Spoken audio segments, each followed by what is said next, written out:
Welcome to Profit in Stocks 101, and this is the training today on what I call the all-time high.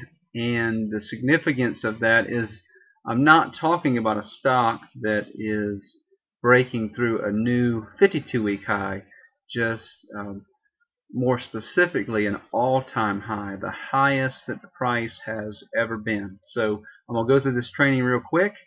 You can get more updates and more training tips on how to trade stocks profitably if you subscribe to my YouTube page or you subscribe to this blog, and you will get email updates giving you more training as they come out or more updates on featured stocks.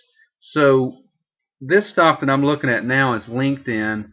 And I've been watching LinkedIn for a few reasons. It came out on an IPO about a year ago, and so I've been waiting until the stock made an all-time high in order to put it back on my radar.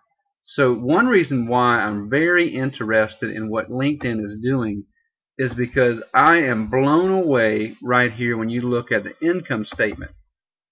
So let's take a look at that. Basically, LinkedIn is making a pile of money.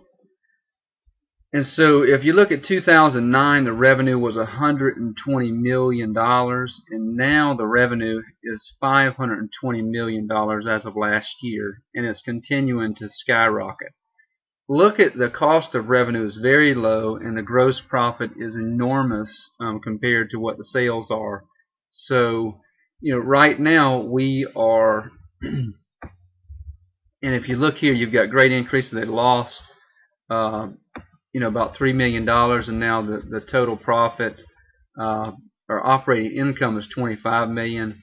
The net income to shares is going from a negative, basically $4 million, now to a positive $12 million.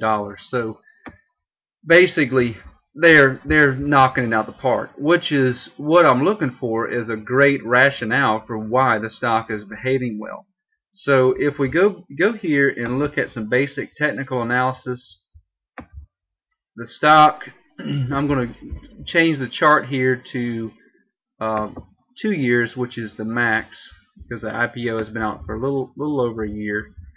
If you'll notice, what we're looking for here is when the stock came out, it went to a high of around $120 a share.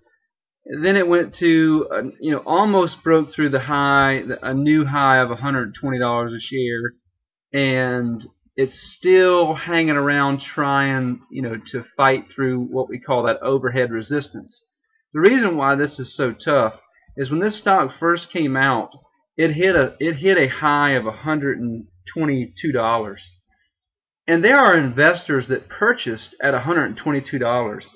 And it's interesting, the psychology behind this, because if the stock gets back to close to $122, the investors that were burnt on the stock, or at least they feel they were burnt on the stock, want to get their money back.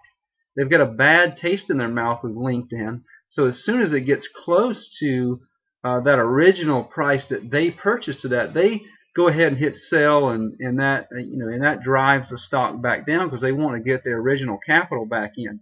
So once a stock has broken through what we call that overhead resistance and is in the clear, you don't have any of those investors that are so disgruntled because they purchased the stock and it tanked on them. So that is why the trading methodology that we use and that Nicholas Darvish used in his trading success was purchasing stocks that have made it and are in all-time high new territory, don't have any of the disgruntled investor out there. So I'm going to show you with historical prices the way that I determine that, and I'm very specific even to the penny looking for new highs. So if you'll look here, back on September 7th, the stock hit a high of $122.85. Now notice it is still not closed over in the 120s. So it still is fighting to get its head above water. and close above the all-time or previous all-time high, but it did make it past the all-time high, and I'm going to show you where that was. So if we go all the way down and just click next, and you can see the stock ran up to $120.63 on May 4th, and we saw that in the graph. And of course, just to review, this is the date, the open, the high for the day, the low for the day, and the closing price and the volume. So back on May 4th, stock hit 120.63 on heavy volume, but it still did not make an all-time high. And so let's go next again. I want to show you the day that it made the high, and we'll hit next again. I want to show you the day that it made the high, the highest high. Let's see if we find it here.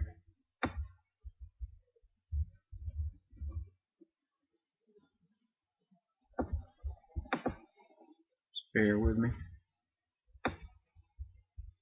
Okay. $122.70 on May 19th, the first original day that the stock opened up. $122.70. So there are people that purchased, and it looks like a very large number of people, because the volume on that initial day was 30 million shares traded that day. So there's a large volume of people that purchased on that day and are very disgruntled because the stock hit that 122.70. So every time it comes back, you notice it already went to 120, and they sold off heavy, and now it's making another run. It usually takes 2 or 3 tries to get above that 122.70. So that was the number. So just to review, the $122.70 price was the all-time high, and it made it to 122.85. So that's why the stock is hanging around that 120, 122 price right now, as those investors are unloading, but it doesn't look like the stock is going down very much. So I think it's about to be over with. Those folks are going to, all the disgruntled ones are going to be out, and we're going to head into new high ground, and it's going to close above the 122 price. And if it does, then I will make a play on the stock and see if we can't make some money on LinkedIn. So that's my training for all-time highs and the rationale behind why we only trade stocks that are on new, fresh price territories, or into new, fresh price ranges that don't have that overhead resistance that is so detrimental to trying to make money, because we are in this to make a profit. So you can subscribe to my blog, subscribe to my YouTube channel, and you'll get more updates as we go along. Thank you.